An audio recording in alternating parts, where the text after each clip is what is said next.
In late 1972, Jethro Tull went out to France, to the famous Chateau D Heroville recording studios, to start work on their follow-up album to Thick as a Brick. Unfortunately, those sessions were beset with problems. The band found the recording equipment was extremely dodgy, there were ongoing technical difficulties, and they were suffering from reoccurring bouts of sickness and food poisoning, which made the whole experience a bit of an ordeal. Tull, however, in the midst of all this, managed to record 3 sides of a planned double album. In the end, Ian Anderson decided to scrap the project, return to England and start work on a almost entirely new project, a passion play.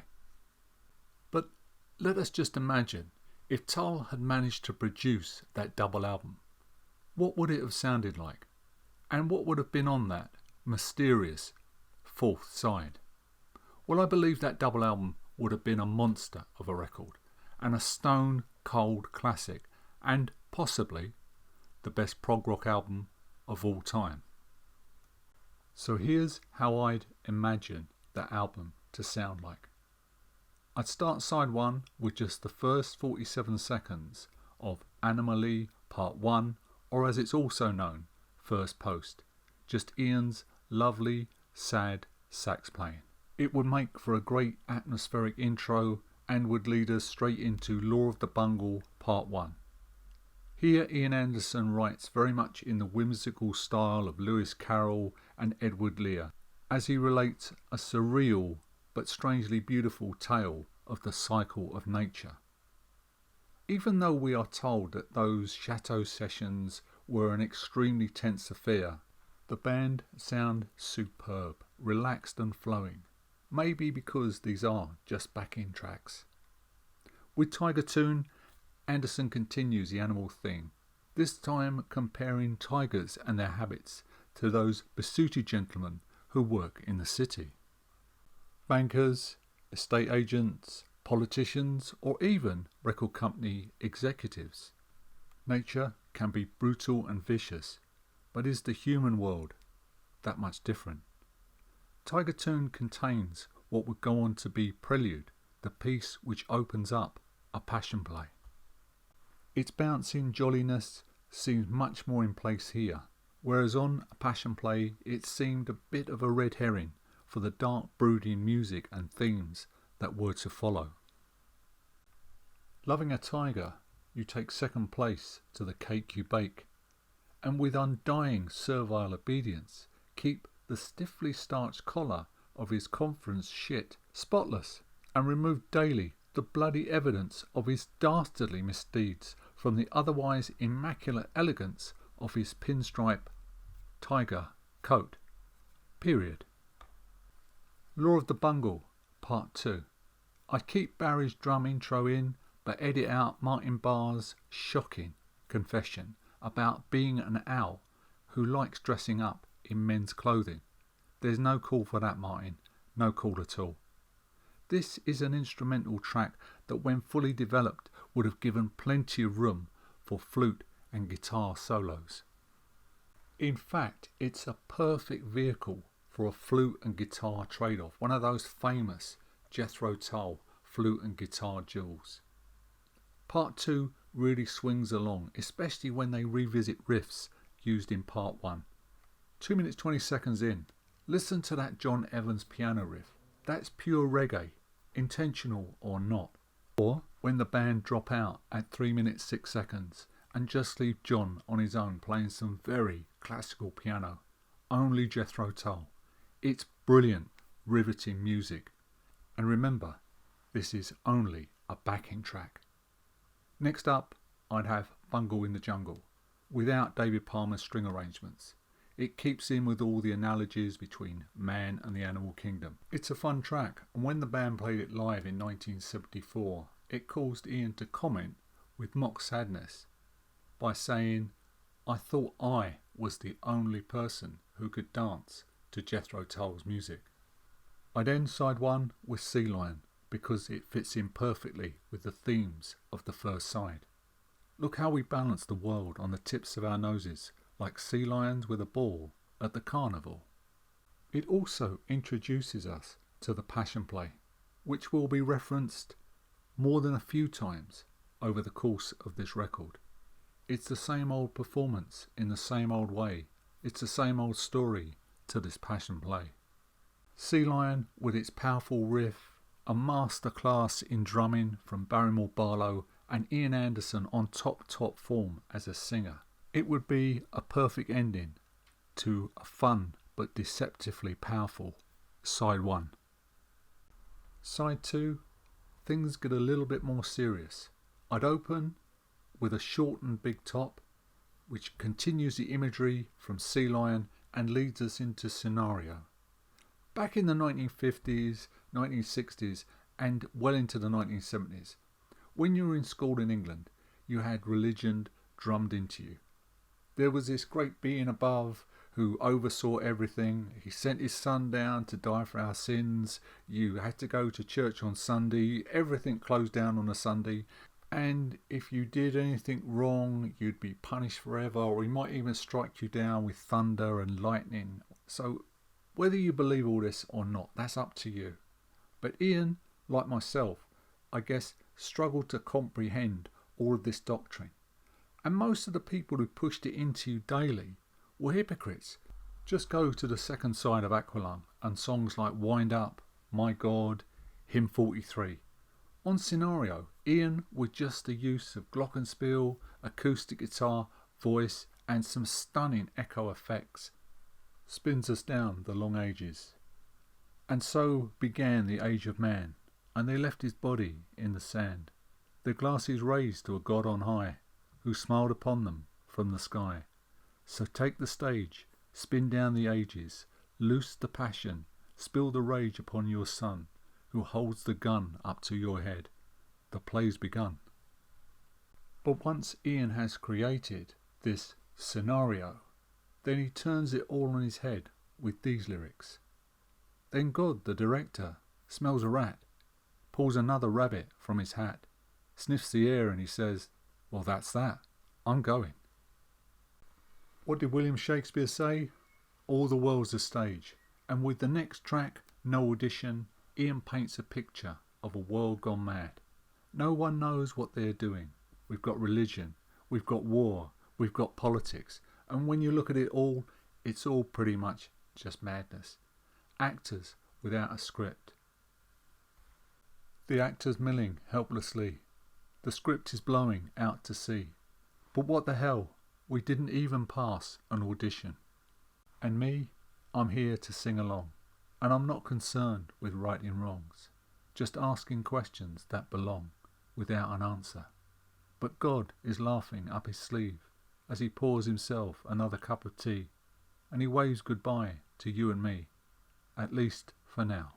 Audition features some incredible bass lines from Jeffrey Hammond, and they always say this guy can't play, and all those famous Tull trademarks, a killer riff from organ, guitar and bass, and those brain-numbingly difficult time signatures. No Rehearsal carries on the concept of God and theatre. No audition and no rehearsal. This is life. The tickets have all been sold. There's no run-through. We are all just happily going along, watching the show. But there's a bomb in the dressing room, and everything is about to collapse. Armageddon? It's weighty stuff, but Tull pull it off with great musicianship and great songwriting. The band would often play No Rehearsal as part of their 1973 live performances. There's one seat in the circle, 500 million in the stalls. Simply everyone will be there, but the safety curtain falls when the bomb that's in the dressing room blows the windows from their frames, and the prompter in the corner is sorry that he came. The track Sailor fits in perfectly here. When the holy film director decides to take a look, refers to the pages of his holy book, and sends the warm rain falling from the sky, if you've never been a sailor, better try. More themes of Armageddon, the world consumed by water, Noah's Ark. If that happens, then you better try and be a sailor. To finish side 2 and to counteract some of this doom and gloom and impending Armageddon, I would have Skating Away on the Thin Ice of a New Day, because that kind of suggests some optimism and rebirth. Looking for a sign that the universal mind has written you in to the Passion Play. This, believe it or not, Ian Anderson says was his first protest song. It was written about global cooling. Back in those days when scientists predicted that was where we were all heading. And again, this track features some magical bass lines from Mr. Jeffrey Hammond. So, over the first 2 sides, you have with side 1 the irreverent, tongue-in-cheek Tull humour of Thick as a Brick combined with some stellar music and playing, and at least one hit single, Bungle in the Jungle, while on side 2 we look towards the more serious side of Tull, a la side 2 of Aqualung. Once they came to overdub these backing tracks, I would have made the sound a little harder edge to suit the lyrical content. And with Skating Away, we have one of those classic Ian Anderson acoustic guitar and flute pieces. I know the rest of the band join in towards the end of the track, but in the main, it's acoustic guitar, flute and voice, and it's just classic Ian Anderson. Side 3. Continuing the theatre of life concept, we get Left Right, and Tull hit you with a riff King Crimson would be envious of. The song is about the choices we have as human beings. Play right, play wrong. Dress left, dress right. When you breathe your last line, will you make your exit? Stage left, stage right. It's a dense, swampy rocker with an insistent synthesizer motif from John Evans. And it gives Martin Barre plenty of space to pour out some searing guitar lines. Live, this would have been sensational. Only Solitaire. Many people thought when this solo acoustic piece appeared on War Child, it was Ian's way of sniping back at the critics over the criticism heaped on Passion Play. It did in fact come from those Chateau sessions in 1972. Critique oblique. I'd start this with the first 40 seconds of the Chateau version. Ian's acoustic intro and the lines. Critic of the black and white, it's your first night. The Passion Play gets in the way and spoils your insight. Which is kind of weirdly prophetic considering Tull's lambasting in the press the very next year. So then I would segue straight into a Passion Play's Memory Bank, Best Friends and Critique oblique. So essentially you would get most of the first side of a Passion Play. Missing out the Ronnie Pilgrim death scene. And keeping in line with the critics / God watching life as a theatre concept. Critique oblique. Criticism not expressed or done in a direct way. Maybe those of us who sit on the sidelines, who don't get involved in the flow, the theatre of life, just offering criticism. But Anderson's lyrics are open to many interpretations. One day you'll see it like this, and the next day you'll see it like that. But back to the music. In my opinion, the run from the Memory Bank to the end of Critique oblique is one of the most stunning and astounding pieces of music that I've ever heard. 2 minutes 36 seconds in to the Memory Bank, Ian's intense multi-layered flute solo is among the best he has ever done, but listen to the rest of the band playing behind him and Barry Barlow's just mind-blowing drumming. And as we move into the almost rhythm and blues of Best Friends, 4 minutes 40 seconds, Barry's drum roll as he hits every part of that kit in a magnificent sweep. Critique obliques, monolithic riff with John Evans' pounding piano, Barry's tribal drumming and Mr. Martin Barre firing off gunshots from that Gibson Les Paul. As well as Jeffrey's line, and your little sister's immaculate virginity wings away on the bony shoulders of a young horse named George, I'd also put in the line, the editor lies screaming, baking in his waking dream, questioning, who is God's favourite rock star this week? And will the front page pay take him? The deadline for the headline is the breadline. At the time of the Chateau recording sessions, Monty Python was a huge show on UK TV, and Jeffrey Hammond sounds exactly like one of the characters from the show. Tull coming across at times in this period as the musical equivalent of Python's daft, surreal comedy, underpinned with some biting social commentary. A passion play had been around in late 1972 for a while in various forms. Here's an interview with the New Musical Express in March 1973. Ian Anderson. A passion play was recorded almost a year ago, but the music changed a lot after we taped it. So after a few months we decided to do the whole thing again.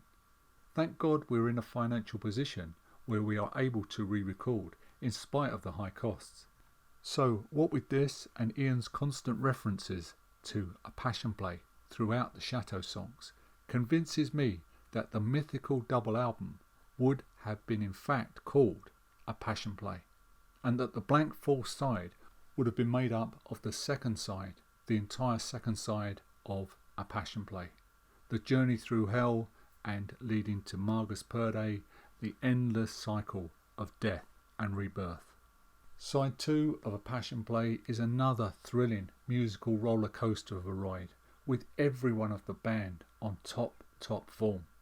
I think that after the Chateau disaster, time was running out, and the band had to get a new album recorded and rehearsed. So Ian modified the concept to a play in a theatre, Ronnie Pilgrim and his journey through the afterlife. Still, to get it all together and to get down all the theatrics that surrounded the stage show of a passion play in that short time in early 1973 is still pretty amazing. If the double album of a passion play had come out, had been released, I don't think Tull would have had the critical backlash. There's enough varied material to keep everyone happy. Short songs, long songs, fun songs, serious songs, and while it might not have sold as well as 1973's other monster album, Dark Side of the Moon, it would always be in contention, in my opinion, for the title of the best prog rock album of all time. So thanks for listening. I'd love to hear your comments on this video, what you think. Maybe you've got a different opinion to me, maybe you've got a different track listing. Please post your comments in the comment section below. But stay well, stay safe. Don't forget to like the video and subscribe to the channel if you haven't already. It really helps us grow and move forward as a channel. But most of all, stay safe, stay well, and I'll see you in the next video. Take care.